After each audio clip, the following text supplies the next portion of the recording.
What's up, boys? What's going on, fellas? Let me just double check to make sure everything's working properly.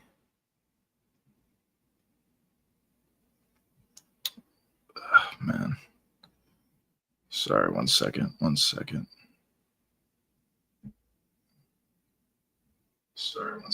Oops. There you go. Everything's working out good. Okay, so Jon Jones has officially retired.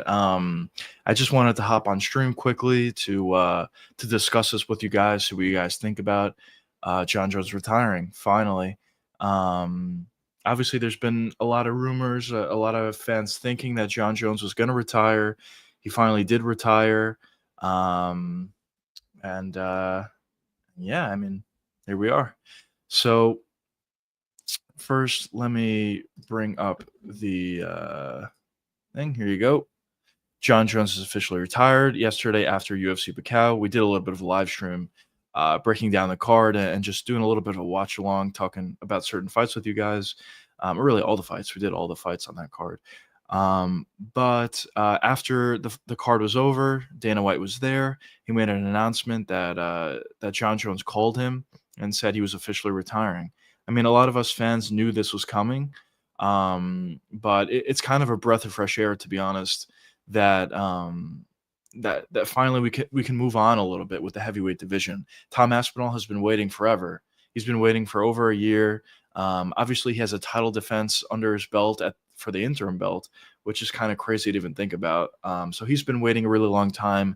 The UFC fans have been waiting for so long. There's just been so much uncertainty on whether or not we were going to see this fight between Jon Jones and Tom Aspinall. And even after a while, it became increasingly obvious that this fight was not going to get made. But the next question that fans had was the UFC going to strip Jon Jones? It's been forever. It seemed like he should have been stripped like a really long time ago.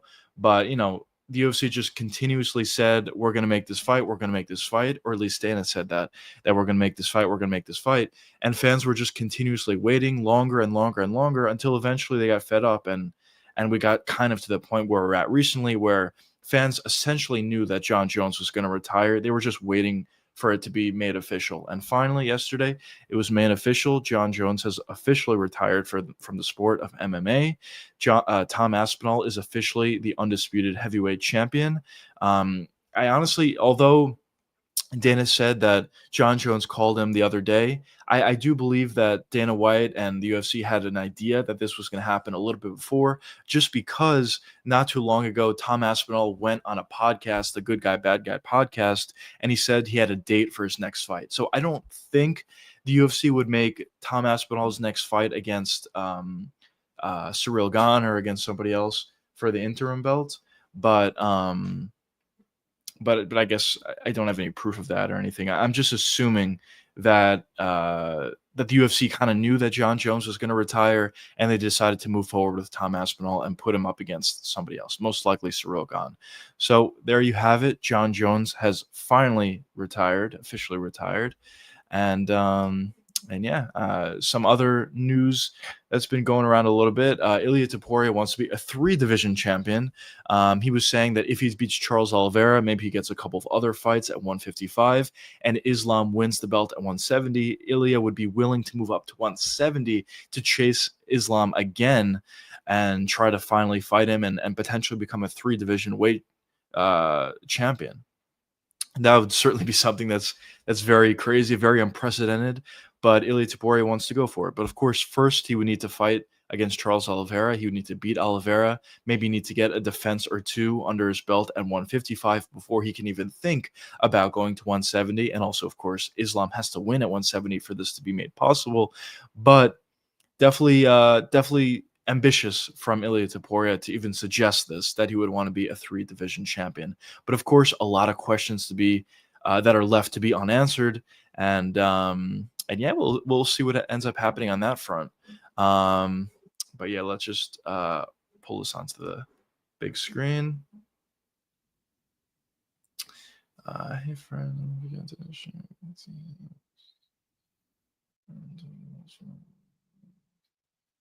Okay. So, anyways, so yeah, I mean, listen, the main story of the day is or really of yesterday, but moving forward onto today is John Jones is finally retired. We could finally move on with the heavyweight division.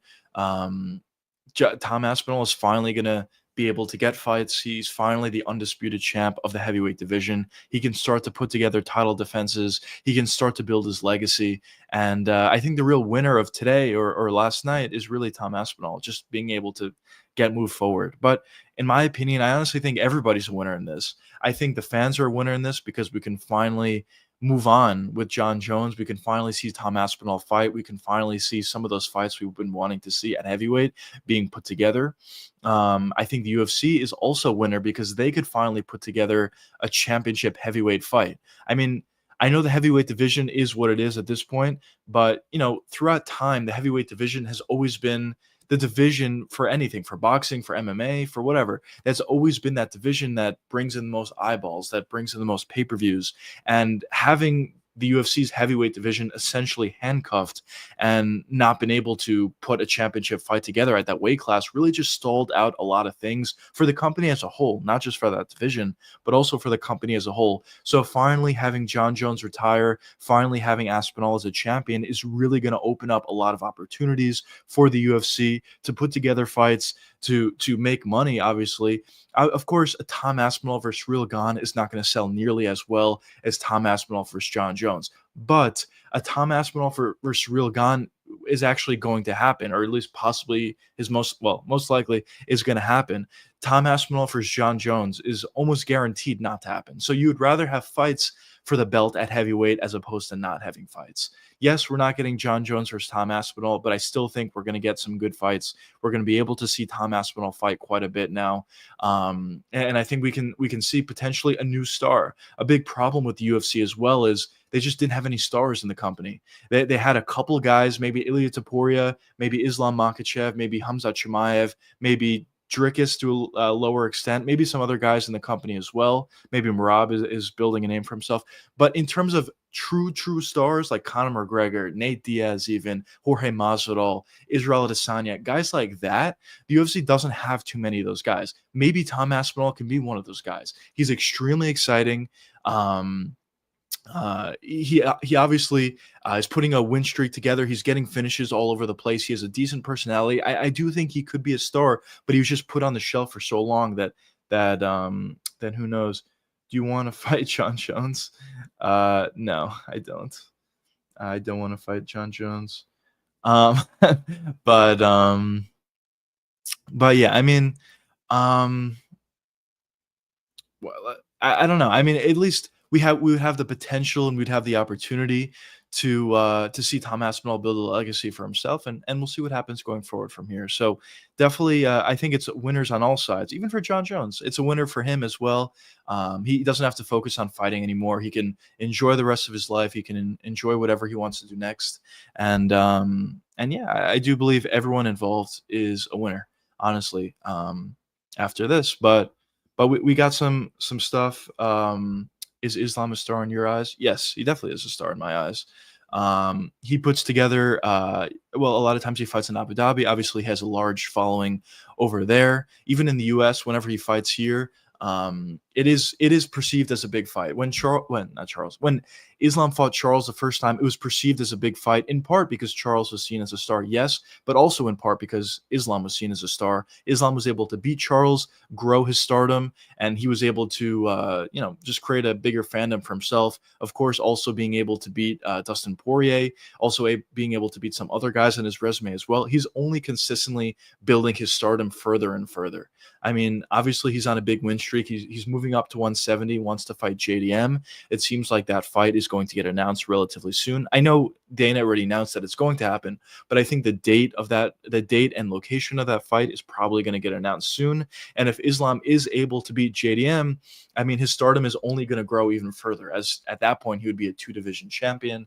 And yeah, I mean, obviously, it would be an extremely impressive feat for Islam, and yeah, I mean, he would only be growing his stardom, but already at this point, yes, Islam is certainly a star at this point. Um, but yeah, I mean, let's see. But yeah, I mean, listen, I know the UFC. Who should Tom defend his belt? I think what will probably happen is Tom is going to defend his belt against Cyril Gane. Do I think Gane is deserving of it? Honestly, probably not. I mean, he fought for the belt twice already, lost twice. And in his last fight, I thought he lost. I think everyone thought he lost against what's his face? I'm blanking on his name.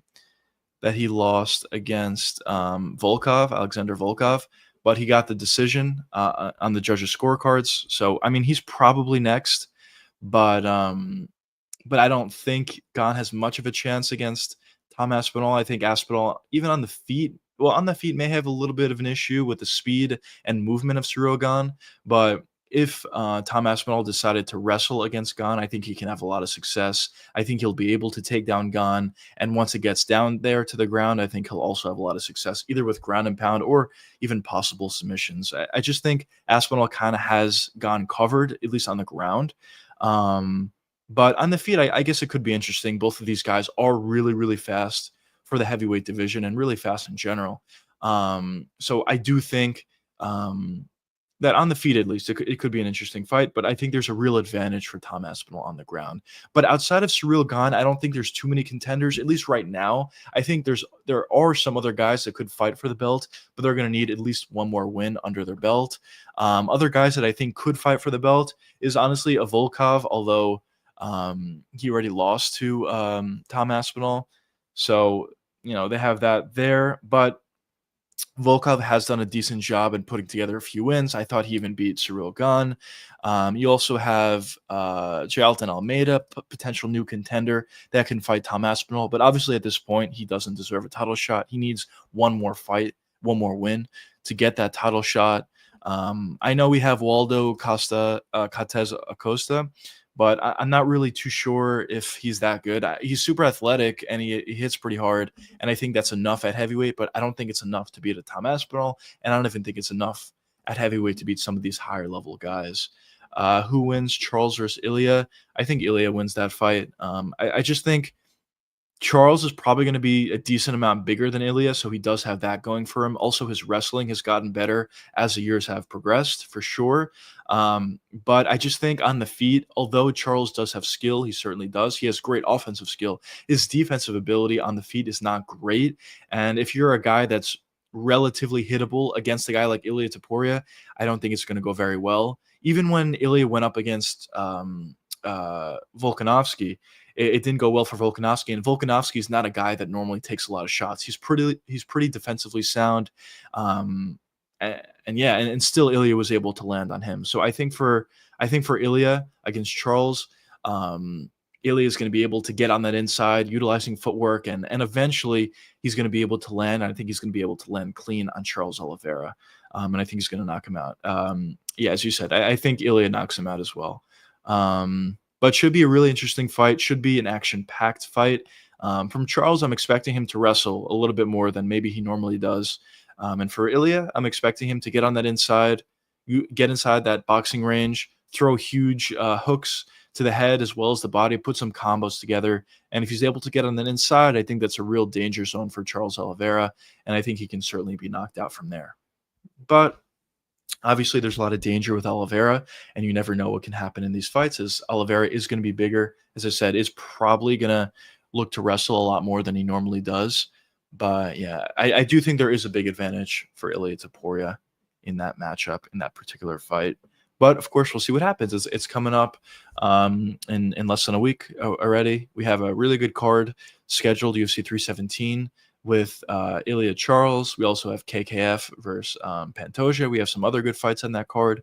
So we'll definitely see what ends up happening during that fight card. But I am expecting a lot of action in that fight between Ilya and Charles. I think it's almost a guaranteed finish, and I think it's almost a guaranteed amazing fight that both of these guys are going to put together. So yeah, I'm excited about it, but we'll see what happens.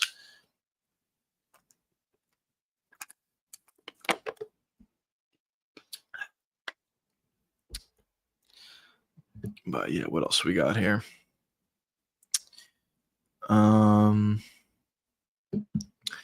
So John Jones is officially retired. Of course, we have Ilya talking about him. If he beats Charles Oliveira, maybe he gets one more title defense at 155. He wants to move up to 170 to fight Islam. That would be pretty incredible if he's able to put that together. But also, of course, Islam needs to beat JDM. So there's a lot of moving pieces, a lot of moving parts in that. But if that did happen, that would be pretty remarkable. But yeah, I mean, also regardless of John Jones retiring and all that, there is still a lot of questions at heavyweight. As I talked about in a bunch of my live streams and even a bunch of my videos, there are some guys that I think are good at heavyweight, but there's also a lot of other guys that I don't think should be ranked in the UFC. And I think the UFC heavyweight division, excuse me, still has a problem with talent at that division. Of course, listen, you have Tom Aspinall, who's obviously a great fighter and is the current champion of the heavyweight division officially now, and he's a great fighter, both on the feet and on the ground. There's a lot to like about Tom Aspinall. You even have Cyril Gane, although he has fought for the belt a couple times, lost twice. You still have Cyril Gane. He's still there. He still has been able to have success at the heavyweight division, and I do think there is real skill that Cyril Gane does have and real success. So he's there. You have Volkov. I even think he's done a great job at improving his game, making subtle improvements to consistently get better, both on the feet as well as on the ground. So I think Volkov is a legitimate, really good fighter at heavyweight. Then you have Sergey Pavlovich, which I think is an interesting one. I think he has a lot of power. I think he's really fast with his hands, but I don't think he's a guy that's able to make many adjustments within the fight. I think he's going to brawl look to brawl in a smart way because he has such faster hands than most of his opponents, and also his wingspan is way faster than most of his opponents. So he's going to look to brawl in a smart way. But if that doesn't work, he doesn't really have a plan B. We saw that exactly in Pavlovich's fight against Alexander Volkov. As he looked to brawl early, when it was clear that Volkov was utilizing footwork, utilizing length to skate alongside the cage and make it difficult for Pavlovich to hit him, Pavlovich didn't really have any answer for that. He was just trying to brawl a bunch of separate times within that fight, never worked once, and from there it just became apparently obvious that Pavlovich just had nothing. He had nothing for Volkov. So I don't even think I consider Sergey Pavlovich to be one of those elite guys at heavyweight anymore. At one point I did as when he was running through guys, but at this point I really don't. Then you have Curtis Blades. I think Curtis Blades is really good. I said this a bunch of times. I think there's a lot of skill to Curtis Blades, but his IQ is just not there. I mean, in his last fight, wasn't a great performance at all. He said he had some sort of a MCL injury in the first round, which maybe he did, maybe he didn't. I mean, I have no reason to not believe him, but definitely was not a great performance. It just seemed like he wasn't all that confident in his striking, whereas in the past his striking looked pretty good. He has a good length for heavyweight. He has good power for heavyweight. He has good skills. He has a decent understanding even of striking. But in Curtis Blades' most recent fight, it definitely was not a great performance. So I don't know. I guess it's a fringe one, but honestly, based on skill alone, I do honestly consider Curtis Blades to be at the top of that heavyweight division. One of those guys that I consider to be very good. Jailton Almeida, although he doesn't have much on the feet, on the ground, he is really, really good. So I do consider him to be in that top class of heavyweight. Waldo Acosta Cortez or Costas Cortez, Jesus, Waldo Cortez Acosta. I do not consider him to be in the elite of heavyweight. I don't think there's much to his game, if I'm being completely honest. I think he gets by a lot with the fact that he has decent power and he's really athletic. And I think that's why he's been able to get a bunch of wins, or some of his wins at heavyweight. But I think once he gets to that second tier of heavyweight, guys who are like actually good, I think he's going to start to have a lot of problems. I think Acosta versus, let's say, Jailton Almeida, I think Almeida will give him problems. I think even Curtis Blades will give him problems. Even Sergey Pavlovich, I think, can give problems to Waldo. I think that's actually the fight that's being rumored. Waldo versus Sergey Pavlovich. And Alexander Volkov, I think, will certainly give problems. Cyril Gane will certainly give problems, and Tom Aspinall will also certainly give problems to Waldo. So I don't consider Waldo to be in the top tier of heavyweight. Machine Tarbura, I don't either. I think he's just kind of one of those blobs that, has some skill for sure in the wrestling and maybe even some jiu-jitsu. But I don't really consider him to be an elite fighter at heavyweight. Sergey Spivak, kind of the same thing. He has shown a little bit more of an ability at heavyweight, actually, in his last fight against Walda, where he was throwing his shots with a lot more power on the feet. He was looking a little bit more technical on the feet than he normally does. But still, at the end of the day, I don't really consider Sergey Pavlovich to be an elite fighter. Derek Lewis, kind of the same thing. He has a lot of power and he has some skill. But at the end of the day, he's kind of just a brawler. And if he lands, he lands. If he doesn't land, he's going to lose the fight. That's usually how Derek Lewis fights go. Tai Tuivasa, kind of a similar guy to Derek Lewis, to be honest. He has the only difference I would say between Tai and Derek Lewis is Tai has a leg kick. He has a leg kick and he brawls. But for Derek Lewis, he just brawls. So that's the difference between the two guys. But still, I see them as two very similar fighters, just brawlers. If they land on you, they have a lot of power. They're probably going to knock you out. But if they don't land on you, the fight's probably not going to go their way. They're not really able to make adjustments mid-fight. And they just don't really have the skill to compete with a lot of these other guys at the top tier of the heavyweight division. You talk about a Shamil Gaziev. He has a decent ability to jab, utilize his length a little bit, but still, I don't really consider him to be all that great. Mick Parkin, also don't consider him to be that great. He's a little bit faster than some of these other guys that I mentioned before, but I don't think he has too much skill on the feet. I think that's really the problem with Mick. Taliesin Teixeira, I think there's a chance that Teixeira could be good. With Teixeira, I think the thing that really helps him out is he has a decent ability, a decent technical ability, I should say.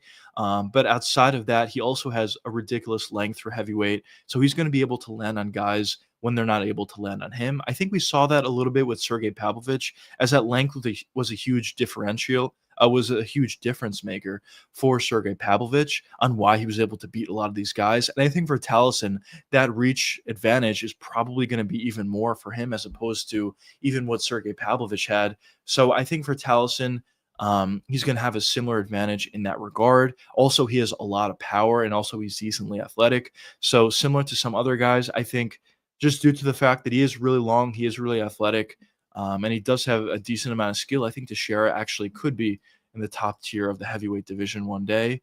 And Martin Bourdais, I don't really see as an elite fighter at the heavyweight division. So there are definitely some guys that are decent, but I don't really consider most of the guys that are ranked at heavyweight to be potential championship contenders, to be completely honest. So regardless of the whole Jon Jones thing, there still is a lot of concern and there still is, you know, the thought that the heavyweight division is just not that great, unfortunately.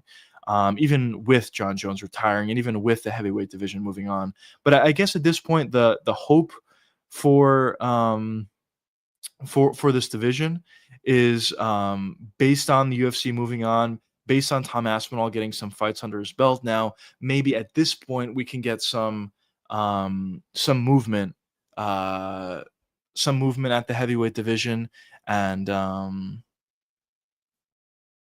yeah, maybe new guys can join the UFC, new younger guys, new talent, new prospects, and we can see some more success and more elite fighters at this heavyweight division. But of course, only time will tell what does end up happening on that front. But yeah.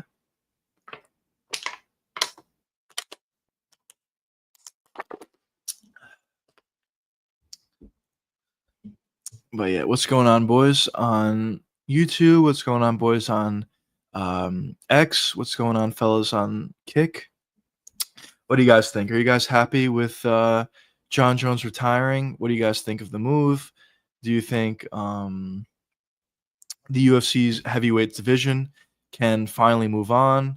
What do you think about all this that's going on at heavyweight?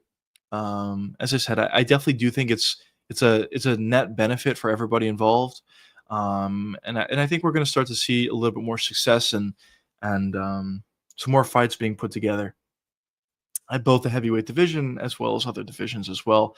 We'll see what happens with the Netflix deal, potential Netflix deal. Is the UFC going to sign with Netflix? Are they going to continue with ESPN? I heard they actually are going to stick with ESPN. That's some rumors that I heard. But of course, I guess only time will tell what does end up happening there. But yeah, I think honestly a huge reason for why cards haven't been all that great this year is the fact that we essentially had one division that was not like we weren't able to get any fights from that division, at least the championship fights of that division. So I think that that division is now, like, due to the fact that that division is now open. I think that's going to lead to a lot of opportunities for the heavyweight division, a lot of opportunities for Tom Aspinall, and a lot of opportunities for the UFC to put some fights together as well and make cards a little bit better. Jack says John ducked Tom. He certainly did duck Tom. He certainly did. He made Tom wait for about, a year and a half, 2 years, however long it was. Um, Apparently, according to data, John Jones did accept the fight. I don't even know if that's true, to be honest. But regardless, it became apparently obvious after a certain amount of time that John Jones just did not want to fight Tom Aspinall, and it was either the UFC was finally going to strip John Jones or John Jones was going to retire. That was like the only thing that was going to move the heavyweight division forward. And fortunately, yesterday we got news that John Jones retired. So that was a domino that needed to fall. John Jones did duck Tom Aspinall. Honestly, I do think if Tom Aspinall wasn't there, and if it was a different contender, if Francis Ngannou decided to join the UFC, and Ngannou wanted to fight John, and the UFC allowed that, I do believe that John probably would have fought Francis Ngannou. I just think, I don't know if he was scared necessarily of Tom Aspinall, but there was something in his mind that he just didn't want to fight Tom Aspinall. Maybe he realized that Tom was the toughest fight for him, which certainly it would have been. The speed, the youth, the fact that Tom is so good on the feet and on the ground. There's a lot of things that John Jones would need to worry about. And also, Tom would be significantly bigger than John Jones as well. There was a lot of things that John needed to worry about, and probably he didn't want to risk it against Tom Aspinall. He didn't want to risk a loss on his resume at this point in his career for probably his final fight. And that's probably why he made the decision to retire, or at least why he made the decision that he didn't want to fight Tom Aspinall. But at the end of the day, I guess this chapter is finally over, and yeah, we'll see what happens with Tom Aspinall. As I said before, I'm assuming he's probably going to fight Ciryl Gane. We'll see what happens.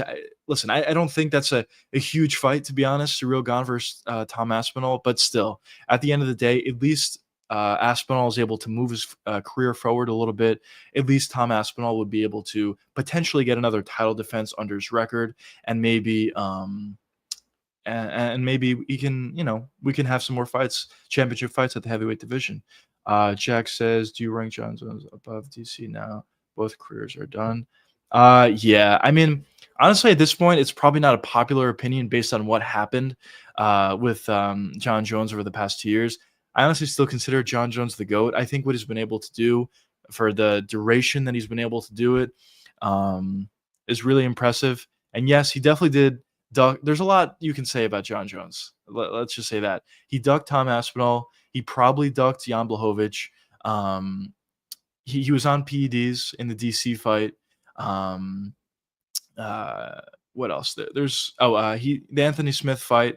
He probably lost. There's a couple other fights that he may have lost. There's a lot of things you can say about John Jones, but at the end of the day, for all the negatives you can say about him, I think there's, at least inside the outside of the octagon, it's something different. But inside the octagon, for every one thing you can say negative about John Jones, I think there's a bunch of things positively you can say what he's been able to do over the years. So do I think do I rank John Jones above DC's, their overall careers? I do. I do personally.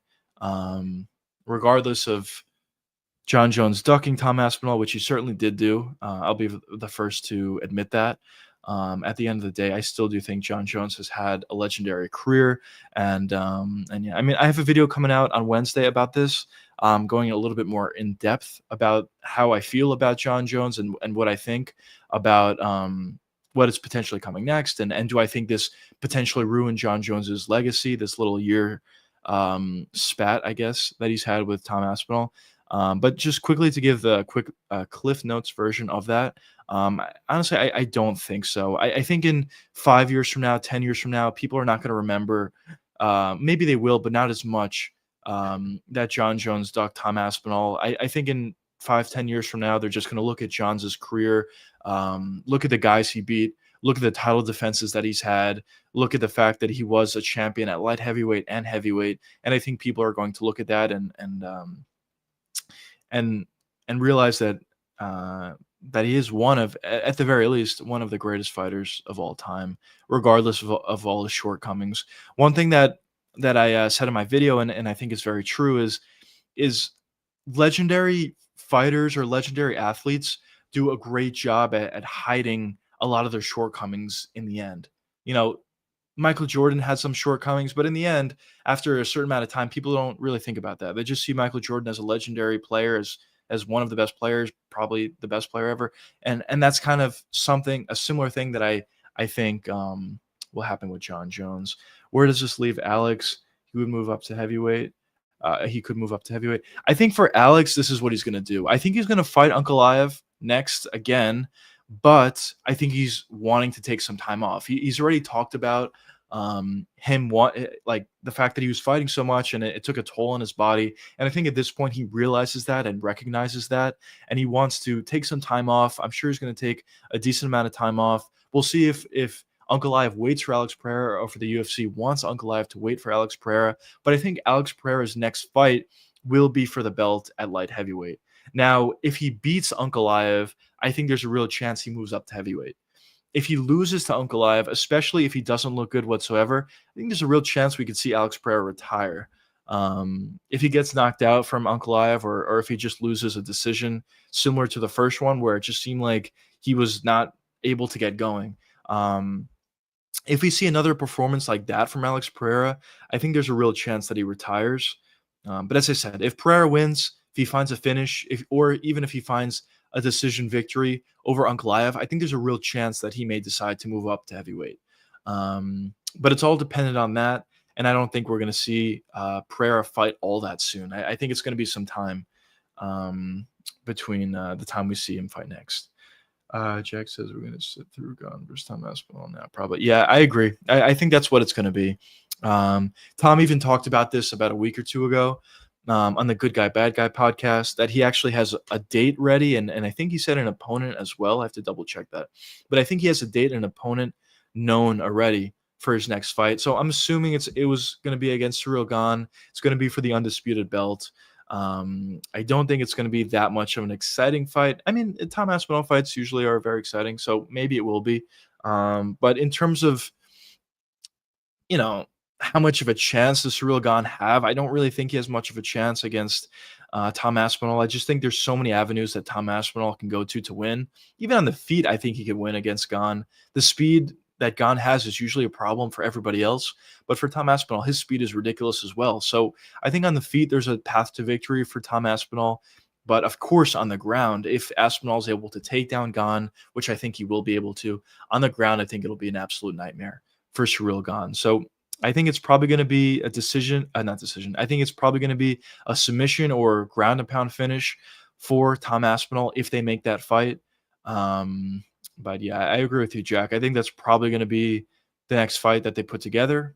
But I guess we'll see what happens on that front. But I'm assuming that will be the next fight they put together. But as I said, yeah, that fight's not great, and it does stink going from John Jones versus Tom Aspinall, a great fight that would sell really well, and a lot of fans are excited to see what could happen in that fight, to Ciryl Gane versus Tom Aspinall. Obviously, that's a huge downgrade, but it's the reality. At least we can get some championship title fights, I guess. That's a silver lining. And I think going forward, now that the heavyweight division isn't stalled and isn't held up, maybe we can see more talent move throughout the ranks of the heavyweight division, and maybe we can get some more legitimate contenders that would give a tough fight for Tom Aspinall. There's still a few other fights at heavyweight that will be interesting. Jailton Almeida versus Tom Aspinall. How does that go? I still favor Tom Aspinall, but at least that could be interesting. Oliveira versus Topuria analysis. I think Ilya is going to win that fight. I think Oliveira is going to wrestle a lot more. He's probably going to be a decent amount bigger than Ilya Topuria in that fight, but still, I think Ilya is going to be able to utilize that footwork, get on the inside, put together boxing combos, and I think he's eventually going to be able to land on Charles Oliveira, and I think he's going to finish him within the first 2 rounds. Doesn't mean that there's no chance for Charles Oliveira. Oliveira is really dangerous both on the feet and on the ground, but at this point, my thoughts on this is Topuria is going to be able to pressure Oliveira. by landing a couple shots early. And once he's able to pressure Oliveira, I think it's going to go even more south for Charles going forward from there. But that's just my thoughts. Doesn't mean that I don't think Oliveira can win, but I definitely lean pretty heavily in the favor of Ilia Topuria, at least at this point. But of course, we will see what happens. Curtis Blades won last night. Maybe he can get a third fight.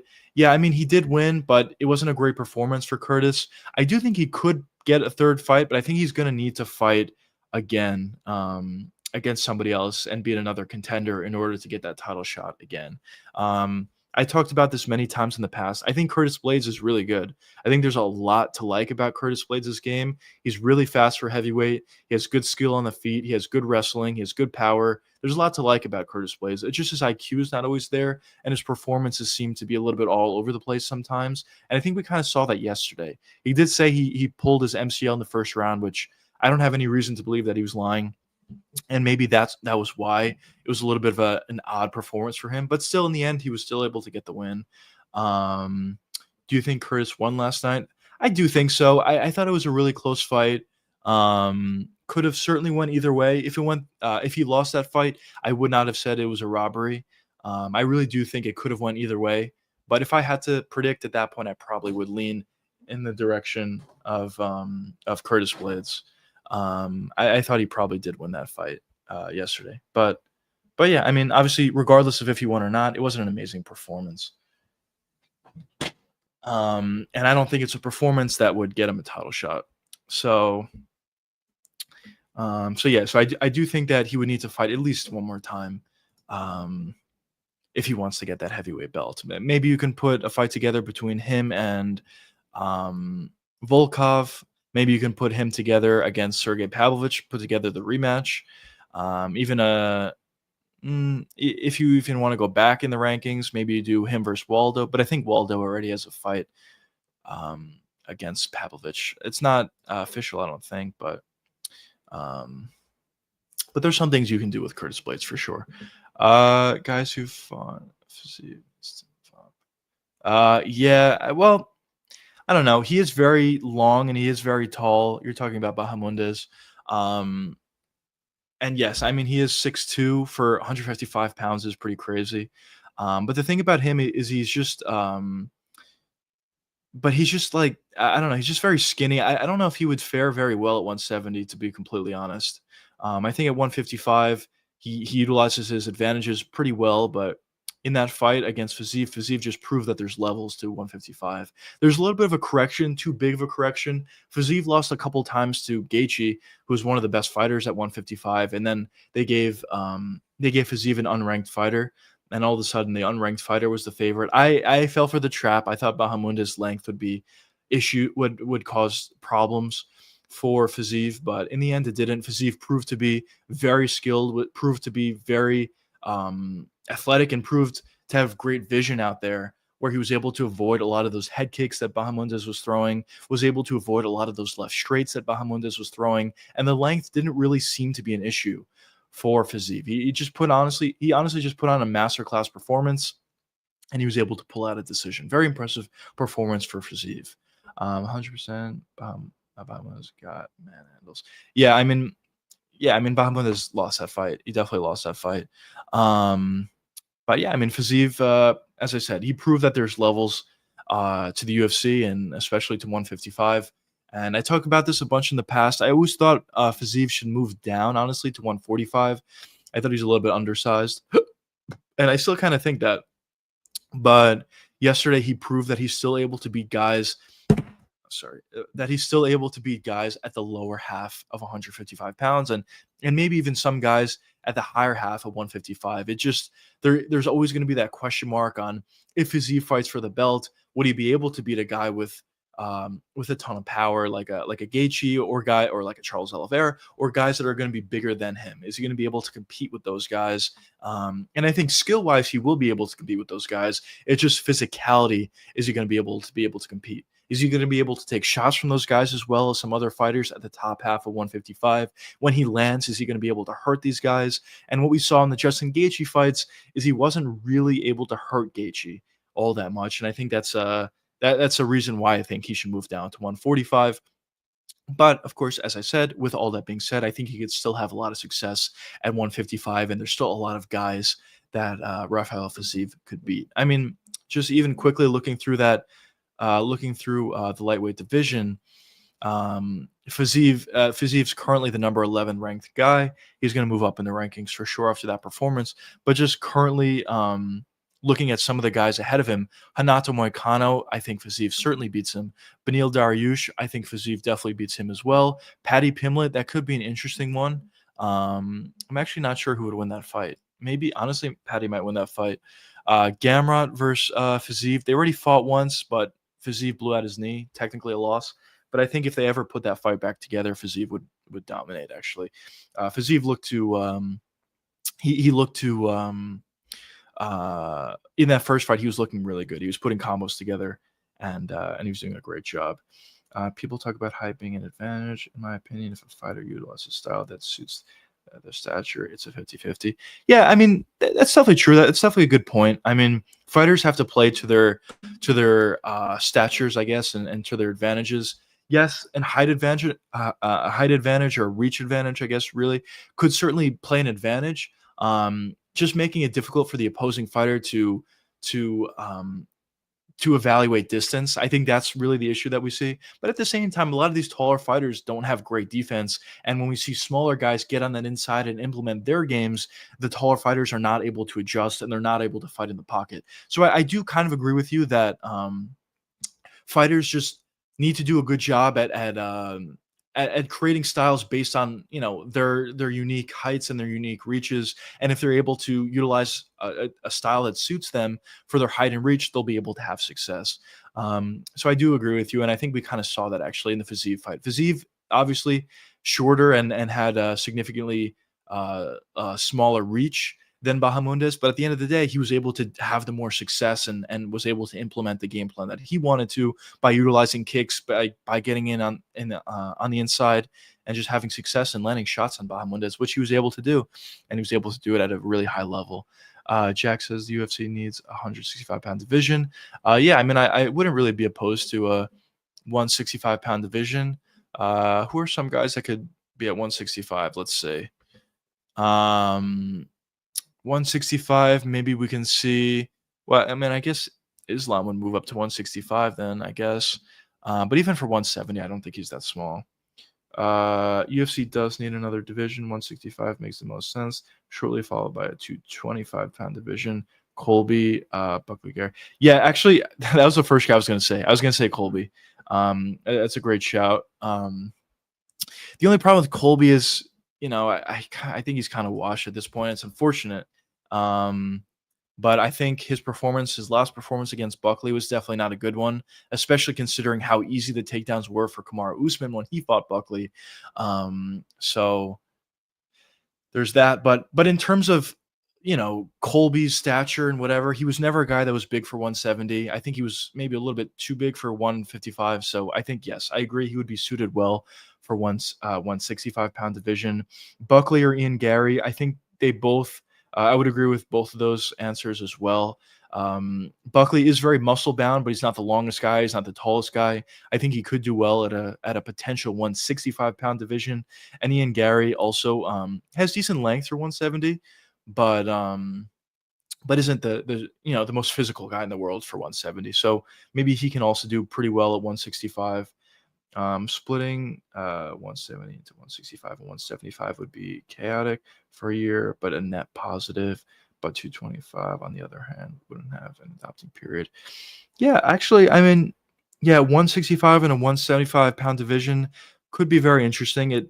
I actually probably would agree with you. It probably would be a net positive in the end. But yeah, it would be a little bit chaotic. Where do guys fight at this point? Holland versus Buckley at 170 in the future. Yeah, honestly, I think Holland has a decent chance in that fight, to be completely honest. He already won the first time, but I think Holland at 170 is looking to be even better. No. Holland at 170 is a legitimate, really good fighter. I think on the ground, his jiu-jitsu is legit. He's able to stop takedowns, and on the feet, he's super physical. I actually think Holland at 170 is actually a really good fighter and a potential contender at 170. At 185, Holland just wasn't able to stop the takedowns. His physicality wasn't the same. And when he was getting taken down so easily, it was hard to play jiu-jitsu off his back against guys that were just so much more physical than him. But at 170, I think Holland's actually a good fighter and actually a good contender. So him versus Buckley at 170 would be a really interesting fight. But honestly, I think the length and the straight shots of Kevin Holland would prove to be an issue for Joaquin Buckley. And obviously, they have fought in the past, and Holland was able to not only win, but also able to find a finish on Buckley. So that could be very interesting. But talking about the 165 and potential 165 and 175 pound divisions. Yeah, I think in the beginning it would be a little bit chaotic. I think you're going to see a lot of guys, at least at the beginning, if that were to be done. You're going to see a lot of guys that would go from 155, 165, and maybe even 175. 175. There's going to be a lot of movement between a lot of guys that maybe currently fighting at 155, but one move up to 165. There's going to be a lot of movement, I think, at the beginning, as you said, probably very chaotic at the beginning. But in the end, I think guys are going to figure out where they fight best. They're going to find their roles. And yeah, I definitely think in the end, it probably would be a net positive. Also, another thing that could come out of that is it would make it more likely to see a potential 3-division champion. Obviously, we haven't seen that yet. A couple of guys have been hinting at it. I talked about it on the stream. Ilia Topuria wants to be a 3-division champion. And he wants to beat Oliveira at 155, becoming a 2-division champ. And he wants to move up to 170 and fight Islam Makhachev if Islam does win against JDM. But yeah, I mean, 165, 175 pound divisions would definitely make it interesting. A 225 pound division would certainly be a little bit of an easier transition. You may see some smaller guys from heavyweight move down to that division. Maybe even see a Jailton Almeida move down to a 225 pound division. But yeah, I mean, and maybe you see some guys from light heavyweight move up. Maybe Alex Pereira would be best suited, honestly, at a 225. But yeah, I mean, we'll see what happens. 165 is the BMF division. Yeah, I mean, that would definitely be an interesting. What is your greatest fight prediction? Mine is Strickland Adesanya. I did think Adesanya wins, but I thought it was 70-30. What is your greatest fight? My greatest fight prediction. Listen, I'm not gonna act like I know everything because I don't. In this last fight, this is not my greatest fight prediction, but in this last fight, I thought Roundtree was going to win, and I thought the three reasons why I thought Roundtree was going to beat Jamal Hill was due to speed, technical ability, and footwork. And I think that's exactly what happened. Roundtree did a great job at moving around the cage, staying out of danger, staying out of those counter shots. He was a lot more technical than Jamal Hill, as he was able to land a lot of leg kicks. He was able to land body kicks, and he was doing a nice job at staying technical for the most part. But also the speed was a huge advantage for him. I think those are the 3 reasons for why Khalil Roundtree was able to beat Jamal Hill. So not to toot my own horn or anything, but I do think I was like completely right about that fight. But I don't consider that my greatest fight prediction ever. I think for me, I don't even know if it's my greatest fight prediction ever, but my favorite fight prediction ever was, I thought, and maybe this was a little bit more obvious going into the fight, to be completely honest, but when they put together Alex Pereira versus Yuri Prochazka the first time, I thought Alex Pereira was going to win. But the reason why I thought he was going to win was due to a couple things. I thought he was going to win because the leg kicks were going to be there on Yuri. Yuri, even up until that point, was a guy who wasn't able to stop leg kicks all that well. And when you talked about him going up against a guy like Alex Pereira, who has one of the best leg kicks in the entire UFC, maybe the best in the entire UFC, I thought that would be a real problem for Yuri. And that's exactly what ended up happening. Yuri's legs got kicked out. He was forced to switch stances. And then the other part of my prediction also came true. I also thought that the technical ability of Alex Pereira would also be a huge factor in that fight, as Yuri does have an ability to create chaos, and he does have an ability to overwhelm a lot of guys. But when it comes to Alex Pereira, I thought he saw a lot of those chaotic guys in kickboxing, and he's been striking for essentially his entire life. So I thought he would be able to stay calm through the chaos, hurt Yuri to the legs, and eventually land that left hook, which is exactly what happened, honestly, in both of their fights. In the first fight, that's exactly what happened. And in their second fight, that happened, but it happened even worse than it did the first time. Um, so yeah, I think that's my favorite fight prediction that I've had, and I even made a video on that specific fight. It's one of my best performing videos actually. Be sure to check that out if you're interested in that. Damn, love those predictions where you predict the exact way that plays out.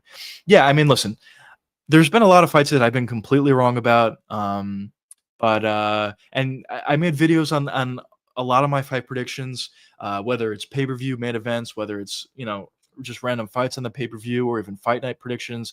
There's a lot of predictions I have throughout my channel. There's a lot of them that are right, and I was able to predict a lot of them, like even Merab versus Umar. I thought Merab was going to win. I really didn't see why Umar was such a huge favorite. And although it was a close fight, Merab was able to win in the end. But also, as I said, obviously, there were a lot of fights that I was wrong on. I mean, let's take a look at it. These aren't all my predictions. Like, since being an MMA fan, there was a lot of fights that I gave predictions on before I even had this YouTube channel. But let's quickly go here. Let's go throughout the videos. So yes, I said Khalil Rountree will piece up Jamal Hill. That happened. This is not a prediction. This is not a prediction. Here we go. This is a prediction that I have coming up. I think Max Holloway will piece up Dustin Poirier. We'll see how that pans out. Let's see predictions.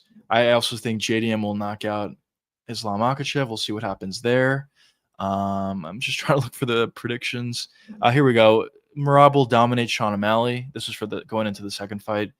That did happen. And he was able to find a finish.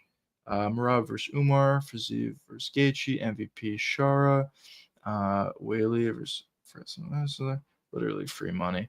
Yeah, Merab versus Sean too. Yeah, you're completely right. And actually, I have a lot of those videos here. So just going through it, Gene will retire Bryce Mitchell. I thought he would dominate. He did. Why Patty's about to get fraud checked. I thought Patty wasn't that great. I thought, even though I knew Chandler wasn't, in his prime anymore, and he's not the smartest guy ever, I thought it would be enough for him to win. Completely wrong. Could not have been more wrong on this fight. So I was wrong there. I was also wrong here. Why Leon will outsmart Sean Brady. I thought he'll be able to win. This one I was right about. JDM will outclass Bilal. He more or less was able to. I thought Fiziev will beat Gaethje. I was wrong about that. I thought Volk will beat Diego Lopez. I was right about that. I don't know. I was wrong about the Pereira. Listen, there's a lot of let's see. Chandler's the opposite of a gatekeeper. You can KO guys at the top and get dominated by Strauss. Yeah, that's a fair point, honestly.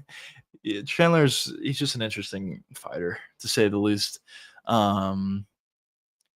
He's got a lot of ability. I do believe that he has a good wrestling. He has good power, decent ability on the feet, honestly, to strike a little bit. He has no IQ, and he throws a game plan immediately right out the window.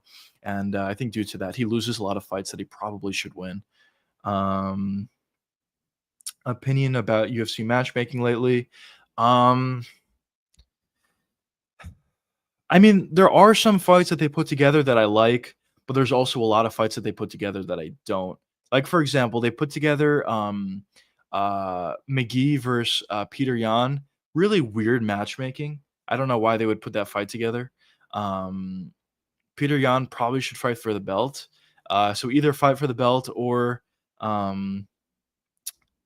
fight a guy that would be at the top of 135 to make it like to have his next fight be for the belt after that. I don't know, but fighting a guy like McGee who's like way down in the rankings, it's kind of a weird fight that they put together. But then at the same time, the UFC has put together Khamzat Chimaev versus Dricus du Plessis. I love that matchup. That's an amazing fight. Very obvious matchup though, so it's not like the UFC is reinventing the wheel with that matchmaking.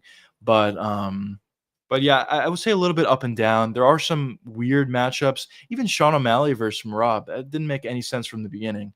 and Merab was able to dominate Sean O'Malley. So definitely weird matchmaking. Some weird matchmaking here, and then on the other side, you have some good fights that I really enjoy that they put together. Um, so so it's interesting. I mean, even like this upcoming fight, Ilia Topuria versus Charles Oliveira. I'm actually a big fan of both guys. I didn't want to see this fight happening just because I didn't really want to see Charles Oliveira lose, and I don't want to see him get knocked out. But in terms of matchmaking, from a strictly matchmaking perspective, um, I think it does make a lot of sense, and I think it's a really good fight. I think it's a fight that's going to be very exciting, and I think these are probably the two guys that should be fighting for the belt if Islam Makhachev is not the current champion. Maybe you can make the argument for Arman Tsarukyan, but obviously the UFC is not too happy about him right now, and they want him to fight at least one more time before getting that title shot. Um, so to answer your question, Jack, I think up and down. Some fights I like that they put together. Others I think make absolutely no sense. Um, so it's interesting, but there have been fights in the past that I thought made no sense and they turned out to be great fights.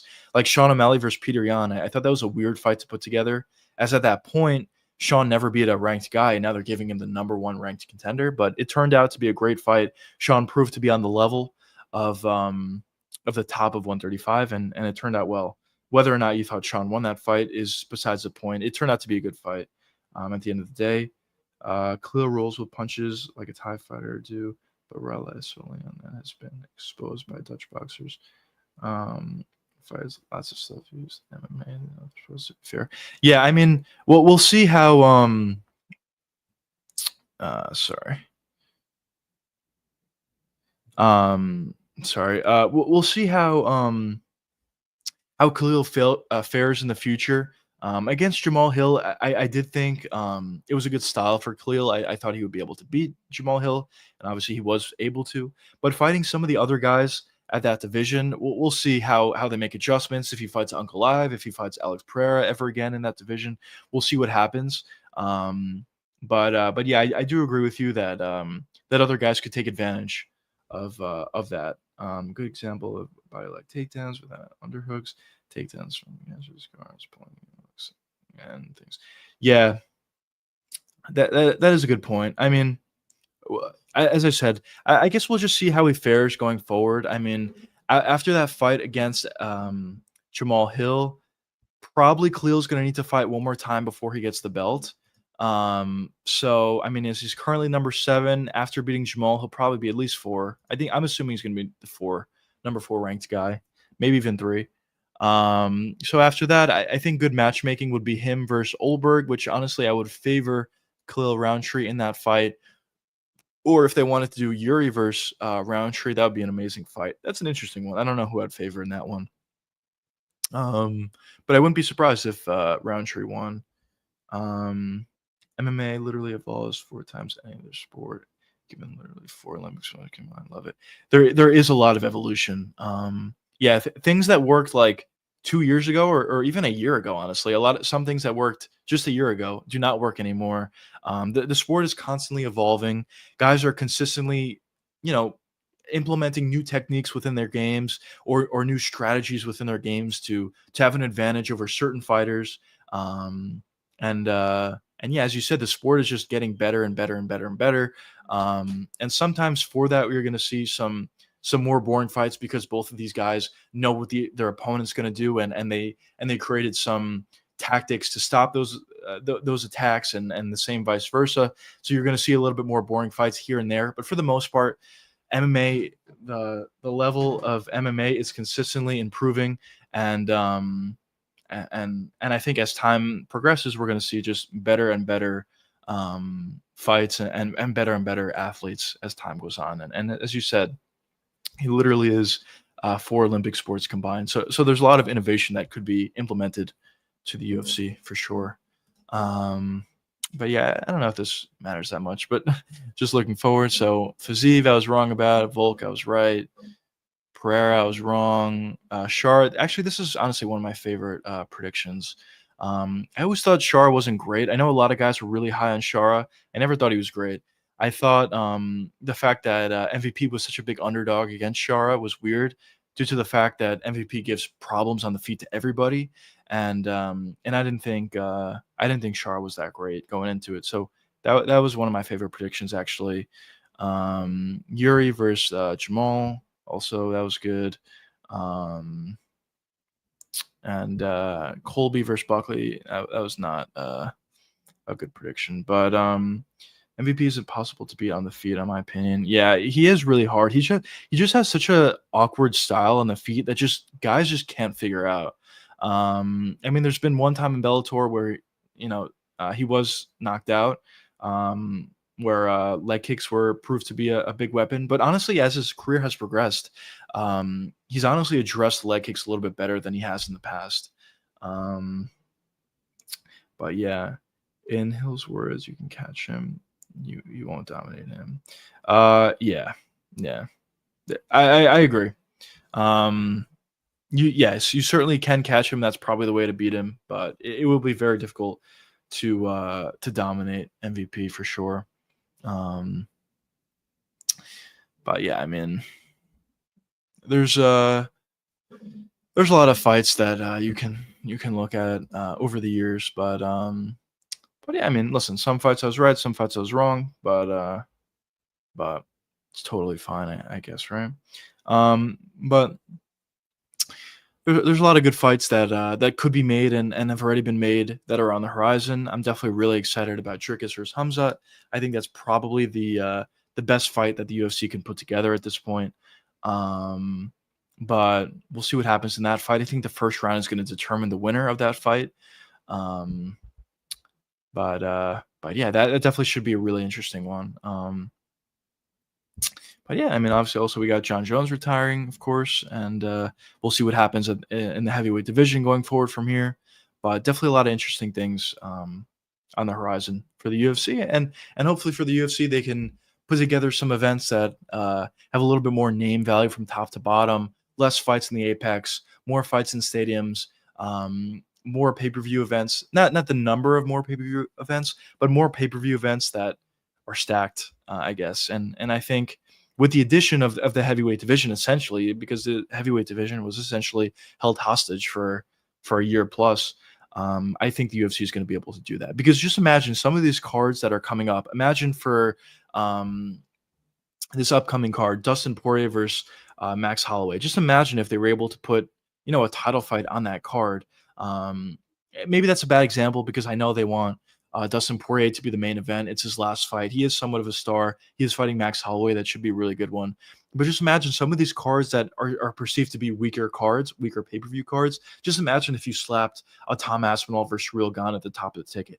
Yes, that fight alone is not going to sell a lot of tickets and might not be the most exciting fight in the world for a lot of guys in terms of uh, you know, thinking that either guy could win. A lot of people certainly are on the side of Tom Aspinall. They think he can win relatively easily. But still, if you add a fight like that to a pay per view that already has another title fight below it, maybe some other good fights below that, you're really bolstering your product. You're really bolstering your pay per views. And I think less people would complain if you added a fight like that to some of these weaker cards. Or even just imagine you added it to one of your stronger cards. You add it to the Chicago card. All of a sudden you have Hamzat DDP at the top and you have Tom Aspinall versus Shiril Ghan right under it. I mean, just imagine how good that card is. I know for heavyweight, a lot of times they like to have the heavyweight fight as the main event, but if you have Hamzat versus DDP as the co-main event, I think that would be a travesty. That's probably the best fight the UFC could put on at this point. Um, so yeah, it's definitely interesting. So there's certainly some things that the company can do that they can put good fights together, I guess. Um, what else? What else we got here?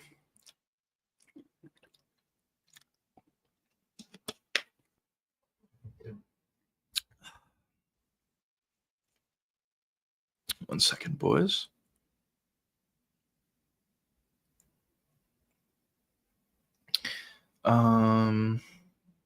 Let's see. Let's do a little Twitter check or X check. Let's see.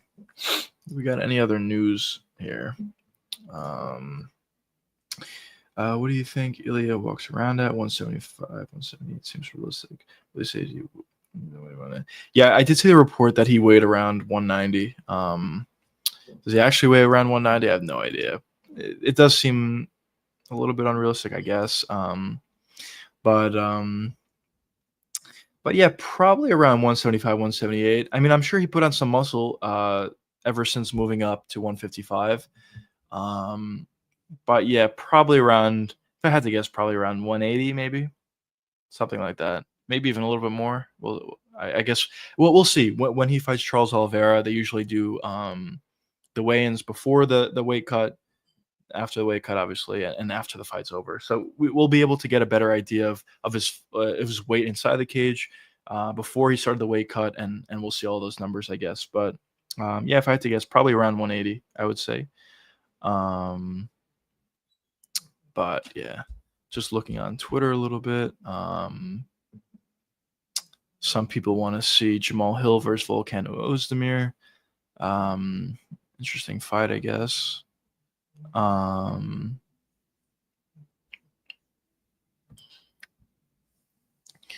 what else?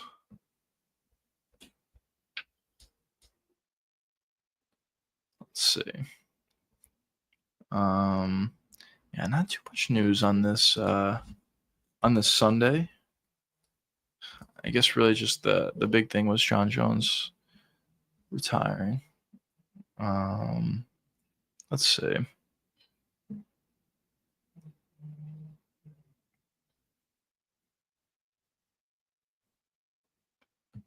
But yeah, what do you guys think of the career of John Jones? Do you think he's the GOAT? Do you not think so? Do you think this little year and a half will ruin his legacy? What do you guys think about John? Um, and also, where do you think Tom Aspinall goes from here? Do you think he just beats everyone at heavyweight? You think he has a million title defenses and retires as the greatest heavyweight ever? Where do you see Tom Aspinall going from here going forward? For me, I for the John question, I don't know. I don't. It doesn't help his oh man, sorry. It doesn't help his legacy for sure, but does it ruin his legacy? I don't know. I don't really know if it ruins his legacy per se. Um, I think I think in 5-10 years from now, people are going to see the accomplishments that he's had, and they're going to forget about this little year plus. But we'll see. Obviously, um, it's really close between DJ, GSP, and Jones. That's fair. I mean, obviously, always the criticism for Jones has been the PEDs. And do you consider him the GOAT after the PEDs? I mean, honestly, this might be like a weird take to some people, but in my opinion, I think almost everybody in the UFC takes PEDs. A lot of these guys are on juice. It's just John was caught for it. So does that justify John's actions? Obviously not. But but to say that you know John can't be the GOAT because he's on PEDs is I don't put too much weight into it just because I think a lot of other guys are on PEDs as well. Um, but yeah, I mean, but DJ obviously a million title defenses at 125. GSP obviously an amazing fighter, certainly a top three at the bare minimum fighter of all time in MMA. So it definitely is very close. And honestly, if you said John Jones, great. If you said GSP, great. Even if you said DJ, great. I wouldn't really have an argument to any of those guys, to be completely honest. Volk and Silva are close too. I would agree. I mean, what Volk has been able to do at 145 has been amazing. He got the belt back after everyone wrote him off. So that's really impressive. And Silva with all those title defenses, also amazing. Obviously, at the very end for Silva, it wasn't amazing, and maybe that could hurt his legacy a little bit. But in my opinion, when you talk about the greatest fighter of all time, you're talking about his peak. You're not really talking about when he was old and maybe losing some fights. So maybe I don't take that into as much consideration as some other guys. Um, uh, but what else? In my opinion, Jones being caught a couple of times and hiding under the cage makes A lot more than others. I don't disagree. I'm sure he does abuse it a lot more than others. And yeah, that hiding under their cage incident was iconic. But he probably does. He probably does. Um, but yeah, I mean, I can't say anything. I mean, a lot of guys do it, but yeah, I mean, probably John does it a little bit more, or is on the juice a little bit more than some other guys. So, so yeah, I mean, you're right. I can't disagree with that. In my opinion, Volk proves he was a better fighter than Islam, given he retained number one ranking despite losing to Islam. That's basically saying he if they were the same size. Um, okay, so you're saying that Volk is the better fighter than Islam if they were the same size. Uh, I mean, I think I would agree, honestly. But the only thing that I will say, I would agree. I think skill for skill, he probably is better. His wrestling is pretty good. His defensive wrestling is pretty good. Even his offensive wrestling is pretty good for Volkanovski. His striking is certainly better than Islam. Although Islam has decent striking, I'm not going to say no. But when you're comparing Volk to Islam, you definitely give the edge to Volk. So yes, I think I would agree. The only thing that I will say with that is a lot of times, I know it's only one division difference, and there's less of an advantage or whatever when you talk about one division. But typically, when you talk about bigger fighters and you compare them to smaller fighters, typically the smaller fighters are going to be um, better and more talented and more skilled because they have to be. Like, for example, when you go to the heavyweight division, it's a bad example because heavyweight's not great at this point. But when you go to the heavyweight division, they're not nearly as skilled as 125ers, obviously. Now, comparing 155 to 145 is a much different example of comparing heavyweight to 125, of course. But that's just something that I just wanted to mention. Um, it was in he had to win dominantly or he lost. The fight was so damn close. He lost it around longer. Yeah, I mean, yeah. So you're talking about their first fight between Volk and Islam. Volk did an amazing job. He impressed a lot of people. It was close. Some people even thought Volkanovski won the fight.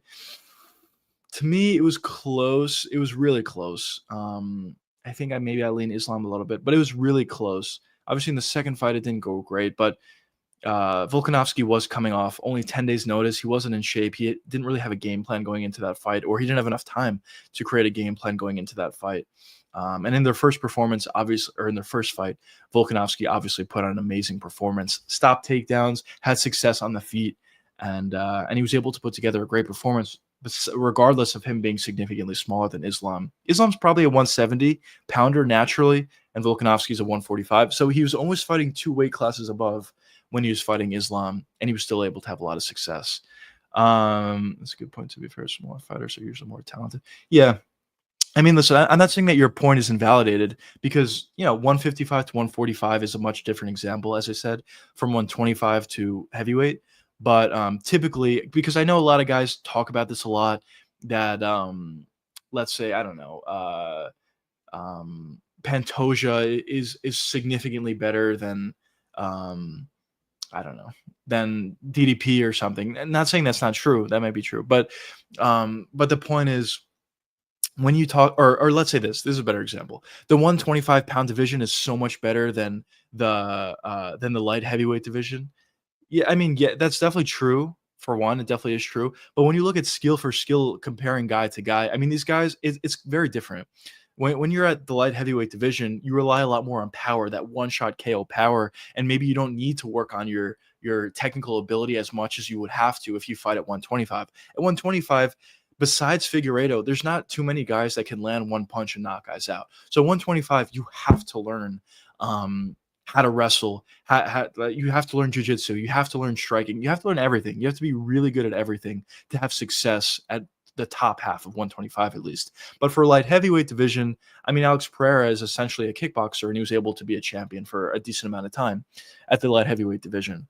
Yes, he's implemented some takedown defense within his game, and we saw that in the Ankalaev fight, but still, it's not like he was a very well-rounded fighter. So it is very different. It is very different between those kind of weight classes, and I talk about this a lot. It even applies in other sports when guys are super athletic or have skill that that well, not skill, but they have like gifts that they were born with.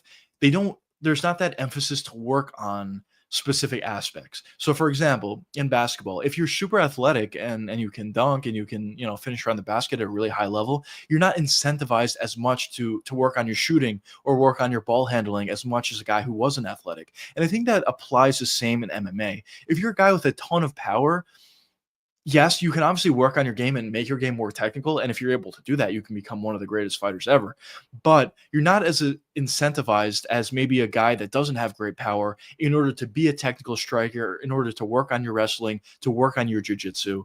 And I think that just comes naturally. The guys who have a ton of power and do work on everything within their game and do turn into very well-rounded fighters along with the physical gifts. Those guys are the guys you talk about that are champions and are at the top of their weight classes and maybe even some of the best ever. So that's what I really feel about that. Um, I feel like it's also reaction time and speed difference. Yes, that's also true. Reaction time and speed difference is certainly big. Spinning stuff won't work for say an ass ball like it. Yes, that's also true. I mean also that's true, 100%. The reaction time is obviously different. The speed is obviously different.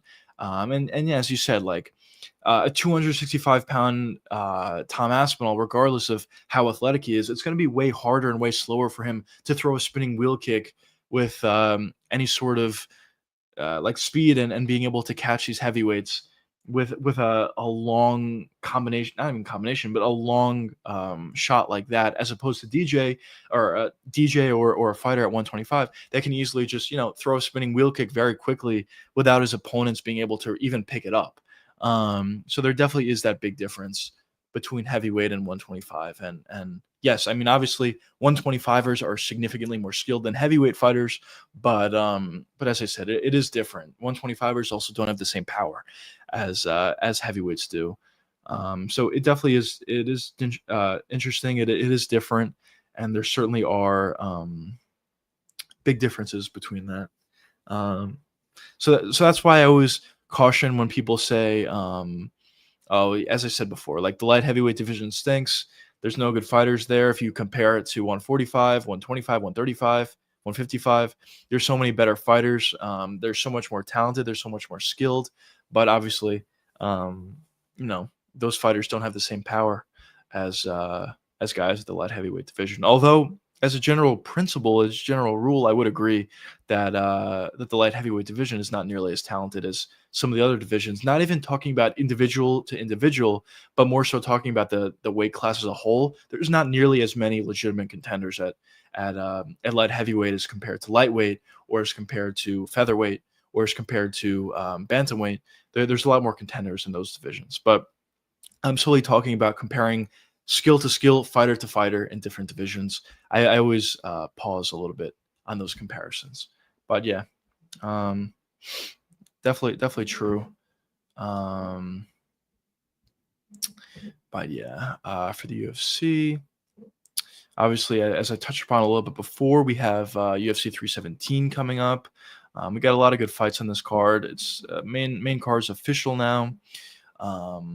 After the pullout of Paulo. So we have Ilya Charles, obviously, Pantoja KKF, Royval Joshua Van, Dariush Moicano, Peyton Talbot, Felipe Lima, Jack Hermanson versus G-Rod, Gregory Rodriguez. This is a new one. This is a new fight announced. I did not see this. Haider Emil versus Miguel Delgado. That should be a good one, actually. Haider's coming off a really impressive 28 punch combination in his last fight. So we'll see how he fares in this one. Good performance for him in his last fight. Besides that, we have Tracy Cortez. We have Borshev versus Terrence McKinney. I believe that was a fight added not too long ago, but I think I heard about that one. This is another fight added. We have Sadiq Dumas versus McVeigh. I actually never heard that name. I don't know if that's a new. I think that's a UFC newcomer, Jackson McVeigh. Then we have Deans versus Hines. Also, I think that's a UFC newcomer, Hines. And then we have Nico Price versus Jacob Smith. Actually, There's a lot of fight. I haven't heard about a lot of these fights, to be honest. I didn't even know they were on this card, but a lot of these fights are pretty good ones, pretty high pace, action packed fights on this card. Just going through it, I think Jacob Smith versus Nico Price could be a good one. The Dean's fight, I think that could be a little bit of a slow one. The Dumas fight, I don't think there's too much technical skill, honestly, by either guy. I don't know that much about McVeigh, but I do know about Dumas. Not the most technical guy out there, but maybe it could be some action in that one. Terrence McKinney versus Borishev, I think that's going to be a really exciting action-packed fight. Not a great card to be fair. Incredibly top heavy. Yeah, probably is. But there's some fun fights. Not like, pay-per-view, oh my god, I'm so excited for these guys to fight, but I think there's some fun fights on this card that could turn out to be good. Then you have Trish Cortez. She'll probably win. Then you have Hyder Emil versus Delgado. That could be a good one. That could be an action-packed one. Then you have Jack Hermanson versus Gregory Rodriguez. I think honestly, Hermanson's going to win, and I think it's going to be a slower paced fight, to be completely honest. Peyton Talbot versus Felipe Lima. I actually think that one's going to be really good. Is a fight like that worthy of a pay-per-view main card, and especially International Fight Week main card? Probably not. I mean, both of these guys are not ranked. But I think in terms of the actual fight itself, I think it could be a good one. Actually, I think it would be a good one. But then you have Moicano versus Dariush. Interesting fight. Van versus Royval is legitimately a really good fight in terms of entertainment factor of the fight, as well as deserving to be on the main card of International Fight Week, a pay-per-view of an International Fight Week. That's like a legitimately really good fight. Then you have Pantoja versus KKF. I think that's going to be a good one. KKF definitely deserves the shot. As much as I think Pantoja is going to beat KKF, take him down and submit him. I mean, at this point, KKF did beat a bunch of guys, and I think he probably does deserve the title shot at this point. So that's probably going to be a good one. And Ilya versus Charles, as we touched upon before, that's going to be a really, really good fight. Definitely should be really exciting, and yeah, and I definitely think it'll be a good one. But yeah, I mean, that's what we have there.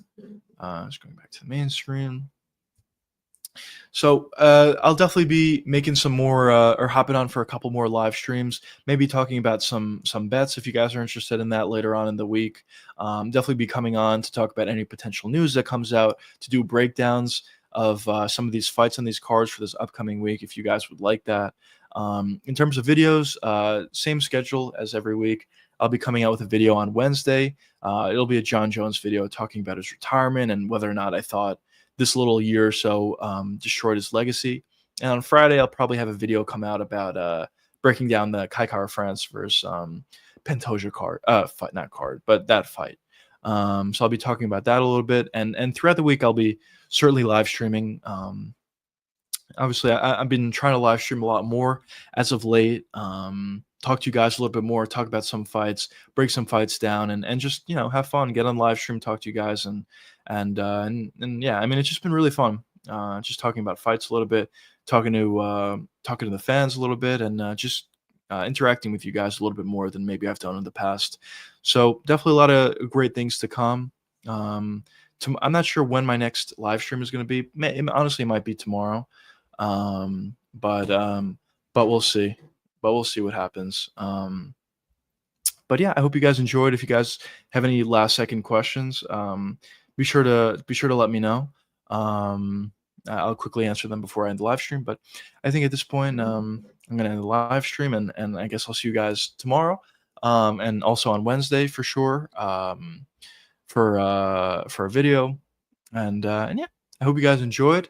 And I'll see you guys in the next one. Peace out, boys.